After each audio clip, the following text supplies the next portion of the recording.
नमस्कार, knocking-news.com में आपका स्वागत है। मैं हूं गिरिजेश वशिष्ठ। तैयार हो जाइए मोटा बिल चुकाने के लिए। व्हाट्सएप पे बात करेंगे ना, उसका भी पैसा देना पड़ेगा। वो दौर आ रहा है जिसमें अब जो डाटा कॉल हैं एप्लीकेशंस के ज़रिए की गई, चाहे आप फेसबुक से करें, चाहे गूगल से करें या स्काइप से करें, सब पेड होगी, चाहे वो डोमेस्टिक हो या इंटरनेशनल हो। अब ये दौर आने वाला है। 5G आ रहा है, 5G किसको मिला है ठेका, ये सब जानकारियां आपको हैं। और अब और बड़ी चीज़ ये कि 5G आने के पहले कोशिश हो रही है कि जो भी कॉल आप करते हैं उस पर पैसा लगा दिया जाए। कैसे लगेगा पैसा, वो कौन सी तैयारियां हो रही हैं, ये आपकी जो व्हाट्सएप कॉल अभी तक रिकॉर्ड नहीं की जा सकती, इसकी कॉल रिकॉर्डिंग कैसे होने वाली है, इस पे बात करेंगे। कहीं मत जाइए, चैनल को सब्सक्राइब कर लीजिए।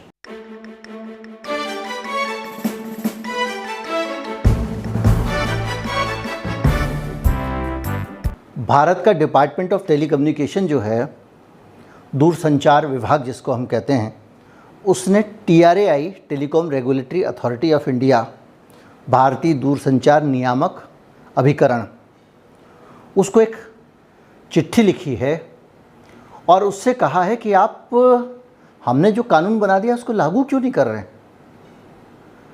कौन सा कानून? उन्होंने कहा ये जो हमने कानून बनाया है जिसको मई से लागू हो जाना था, 1 जून से, उस कानून में हमने ये तय किया है कि भारत में जो भी कॉलिंग सेवा देगा इंटरनेट पे, चाहे वो व्हाट्सएप जो भी हो, उसको भी लाइसेंस फ़ी देनी पड़ेगी।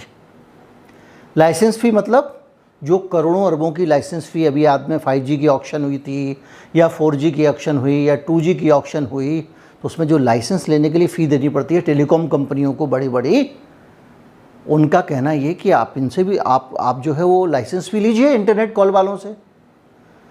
ये कैसे हो सकता है कि लाइसेंस फ़ी आप किसी टेलीकॉम ऑपरेटर से लें और इंटरनेट सर्विस प्रोवाइडर से ना लें, इंटरनेट कॉल वाले से ना लें?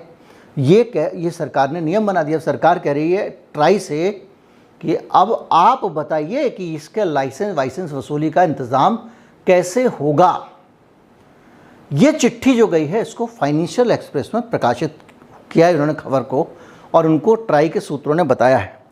इसका छोटा मतलब नहीं है, इसका मतलब ये हो गया है कि अब टेलीकॉम सेक्टर में लेवल प्लेइंग फील्ड वाला फार्मूला लागू कर दिया जाएगा। और इसका मतलब ये है कि जो इंटरनेट है अब वो भी टेलीकॉम के दायरे में आ गया इनडायरेक्ट तरीके से। यानी अगर आपको भारत में वॉइस कॉल की फैसिलिटी देनी है अपने मैसेंजर पे या अपने उस पे, तो आइए और लाइसेंस फ़ी जमा कीजिए। फिर सवाल आएगा कि लाइसेंस फ़ी कितनी जमा करनी है, तो बोले बोली लगाइए। जो आदमी ज़्यादा बोली लगा देगा उसको लाइसेंस मिल जाएगा, जैसे टेलीकॉम का मिलता है। तो अब अगर आप सोचिए कि सैकड़ों करोड़ रुपए कोई आदमी लाइसेंस लेने में खर्च करेगा, तो वो पैसा कहाँ से लाएगा? जुकरबर्ग अपने घर से तो पैसा देंगे नहीं, तो वो पैसा आपसे और हमसे वसूल किया जाएगा कॉल के बेसिस पे। तो ये जो मामला है, एक तो ये आ गया है। उसके अलावा दूसरी चीज़ और भी है, इसमें कुछ आना नहीं है, इसका कानून बना हुआ है। ये कहा गया है कि इसमें कुछ निर्देश की ज़रूरत नहीं है, कानून बना हुआ है, आप पालन कराइए। इसके अलावा एक चीज़ और कही जा रही है कि आपकी जो कॉल रिकॉर्डिंग है उसको सुरक्षा एजेंसियाँ इंटरवीन कर सकें, इसके लिए भी निर्देश दीजिए इन कंपनियों को। अभी तक क्या है कि एंड टू एंड एनक्रिप्टेड होता है व्हाट्सएप का कॉल। मैं आपको अगर कॉल करूँगा व्हाट्सएप पे या टेलीग्राम पे या किसी पे भी, तो वो कॉल कोई दुनिया में नहीं सुन सकता, क्योंकि मैंने यहाँ जब कॉल भेजा तो वो इनक्रिप्ट हो गया, उस पर 7 ताले लग गए, और जिसके पास कॉल मिला सिर्फ उसी के यहाँ पे 7 ताले खुलेंगे। बीच में कोई इंटरफेस इसको नहीं इंटरसेप्ट कर सकता। लेकिन जो ट्राई को चिट्ठी गई है उसमें कहा गया है कि भाई साहब इंटरसेप्ट करने की श्योरिटी कराइए इन कंपनियों से कि हम इनको करना ही पड़ेगा। ये तो हुई दो चीज़। और इन दो चीज़ों के साथ में आप एक चीज़ और समझिए कि एक पूरी पुरानी फाइलें खुल गई हैं। 2005 में एक कमेटी बनी थी जिसने एक रिपोर्ट दी थी कि जो भी इंटरनेट कॉलिंग कंपनियां हैं उन सारी कंपनियों को पैसे देने चाहिए, और ये नहीं हो सकता कि टेलीकॉम कंपनियां तो कॉल करवाने के लिए पैसे चार्ज करें और ये इंटरनेट कंपनियां मुफ्त में करवा दें।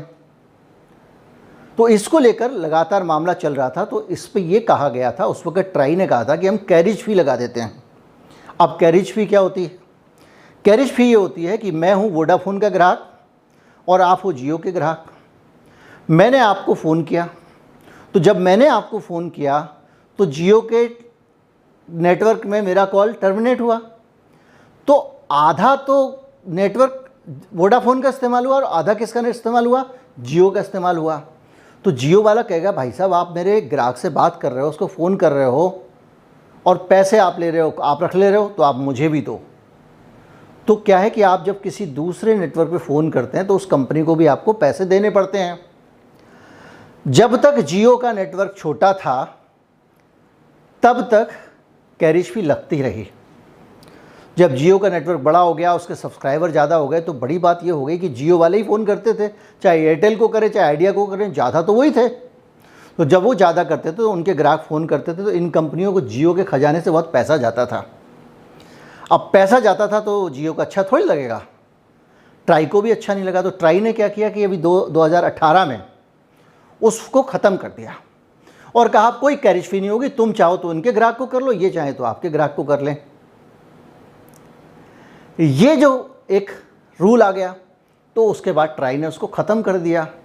जब ट्राई ने उसको ख़त्म कर दिया, अब आ गया 5G।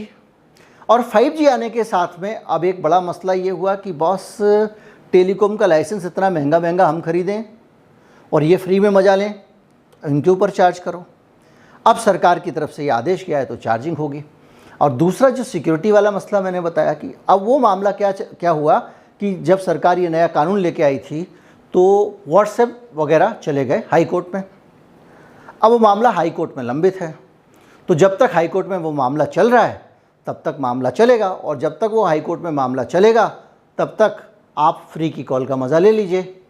जिस दिन ख़त्म हो जाएगा, या फिर आप सिक्योर कॉल का मज़ा ले लीजिए, जिस दिन ख़त्म हो जाएगा उस दिन आपके पास कोई भी लल्लन टॉप मैसेज आया और आपने कहा कि ये मैसेज जो है मेरे पास में आया, और आपने रिपोर्ट कर दिया कि यार ये तो झूठा मैसेज है, जैसे वो एक आलू सोना वाला वीडियो मान लीजिए मेरे पास किसी ने भेजा, मैंने रिपोर्ट किया है झूठा है, तो उसको बताना पड़ेगा व्हाट्सएप को कि सबसे पहले ये मैसेज किसने भेजा था, ओरिजिन बताना पड़ेगा मैसेज का।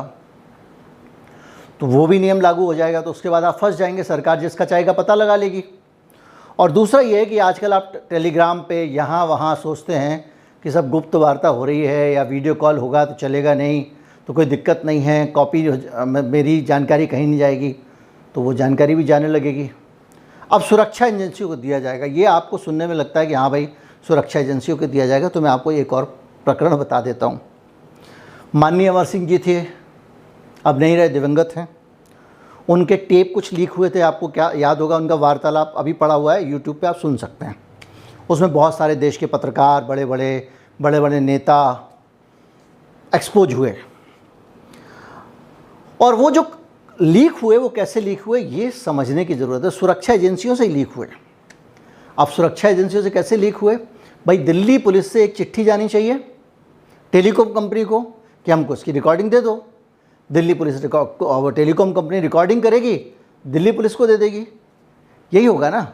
लेकिन इस केस में क्या हुआ कि लोगों ने फर्जी बना लिया लेटर पुलिस के अधिकारी का, उस लेटर को जाके कंपनी को दे दिया, कंपनी ने उस लेटर के बेसिस पे रिकॉर्डिंग दे दी और अमर सिंह के टेप लीक हो गए।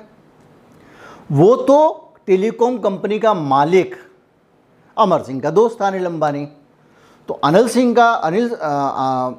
का टेप हो रहा है फ़ोन, ये अनिल अंबानी तक खबर पहुंचाई गई। अनिल अंबानी ने अमर सिंह को बताया, अमर सिंह को जब पता चला तो बवाल हुआ।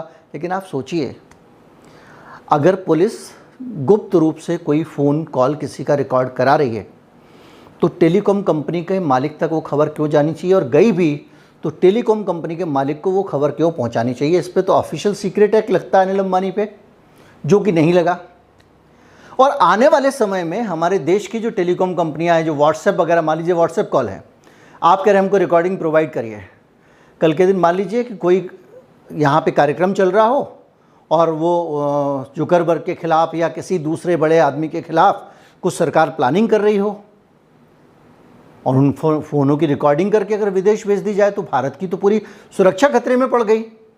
तो ये इतना आसान नहीं है कि सुरक्षा एजेंसी को दे दिया तो आपको लगेगा ठीक है सुरक्षा एजेंसियों ने सुन लिया बात खत्म हो गई। नहीं, इसके बहुत सारे पहलू हैं और इसी के साथ में बहुत सारी कॉन्फिडेंशियलिटी, बहुत सारी चीज़ें खतरे में पड़ जाती हैं। उम्मीद करता हूँ कि इस पूरे मामले को आप समझ गए होंगे और कुछ पैसे इकट्ठा करना शुरू कर दीजिए कि कुछ समय बाद, हो सकता है 6 ही महीने में, हो सकता है 8 महीने में, या हो सकता है कि चुनाव बीत जाए उसके बाद में आपके पास व्हाट्सएप बिल भेजना शुरू कर दे कि भाई साहब आपने 1228 रुपये के कॉल किया इस महीने में, लाओ। हो तो यही रहा है जो खबर रिपोर्ट हुई है। ज़्यादा से ज़्यादा लोगों तक वीडियो को पहुँचाएं, चैनल को सब्सक्राइब कर लें। नमस्कार, जय हिंद।